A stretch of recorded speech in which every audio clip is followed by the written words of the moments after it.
What if I told you guys there was an exercise that could add serious size and strength to your legs, make you more explosive and athletic on any field of play you're on, and incinerate fat too?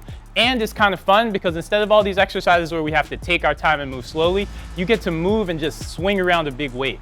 That's what we're going to learn today when we learn the kettlebell swing. So the kettlebell swing is super unique, and again, it's fun. You're going to get to be explosive. The thing you have to learn is how to control that explosion and what body parts have to stay tight, what body parts are driving the motion. If you don't learn those things, then the kettlebell swing becomes a real easy mechanism for injuries. A lot of chances to hurt your lower back, hurt your knees, and hurt your shoulders. We want to avoid all those things, so we're going to teach you a really clean technique to do that today, and we're going to do that right now.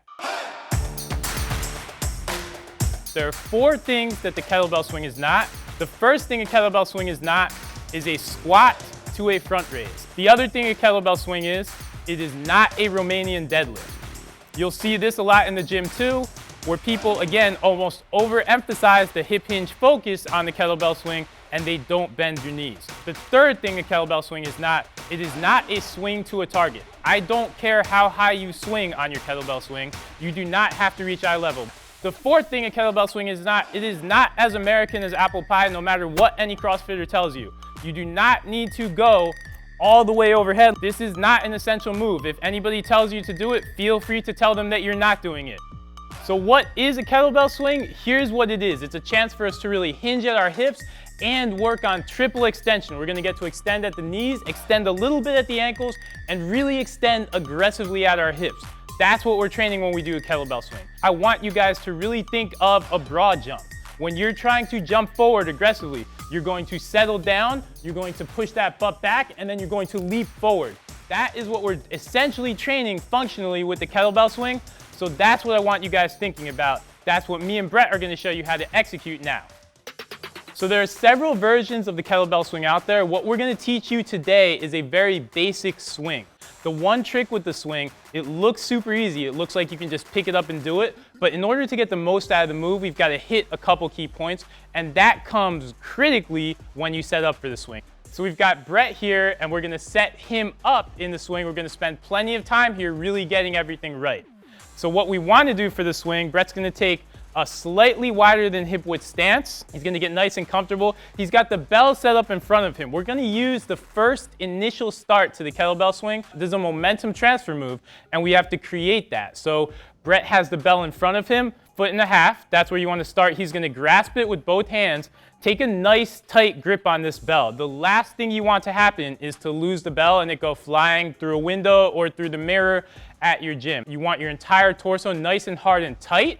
And in order to do that, you've got to have those lats on. So he's really going to turn those armpits forward, turn on those lats. He's going to turn on his mid-back. Think about squeezing his shoulder blades just a little bit. Notice where he's looking too. He's not looking in front of him. He's not looking at a mirror. He's looking directly down at the ground. He's going to tighten up his core real nice. Think about using your abs to drive your rib cage closed and maintain that for the entire duration of the kettlebell swing. This is your start to the kettlebell swing, and now we're set up for a rep. So Brett is all set up for that kettlebell swing. We went through all that trouble to lock everything in. When you do the kettlebell swing, I want you to continue to maintain all of that upper body tightness, because that's going to be a big bell, especially as you get better at it. And we want all that rigidity so that your torso is safe and your shoulders are safe. Think about being a center in football. He's going to hike it back to himself, feel all that momentum, let it go through his legs as high as possible, and then from there, he's going to start to swing it up. So all we're working on now, again, is realizing how much momentum you're going to deal with. Aim to do, say, 4 or 5 reps of that. Get comfortable with the idea of having momentum, dealing with that kettlebell weight back there, and feeling the force of it, because what we're going to do as soon as we get that is we're going to learn to translate that forward. Now we're going to pair that hike back with the swing forward. And the swing forward is not an aggressive swing. Really, all it amounts to is aggressively and powerfully standing up as hard and straight as you can.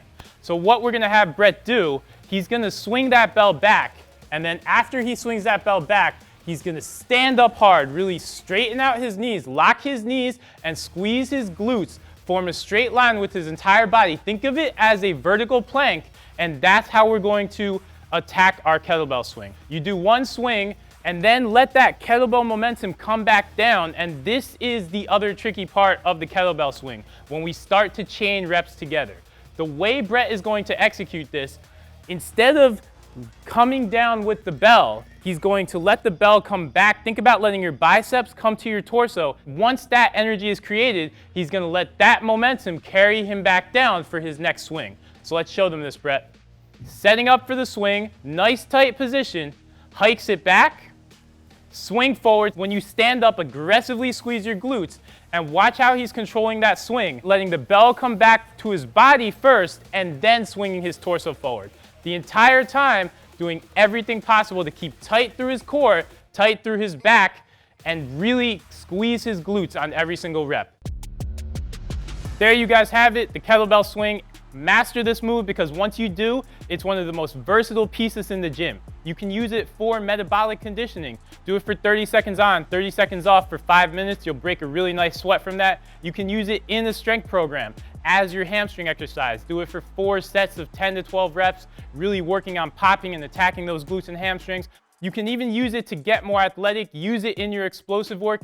If you're working on, say, broad jumps or vertical jumps, try 3 reps of kettlebell swings, immediately come off of those kettlebell swings and give me 3 broad jumps or 3 vertical jumps. Again, so many ways to use the kettlebell swing. You want this in your workout, and now you have all the tools to do it. Get after it.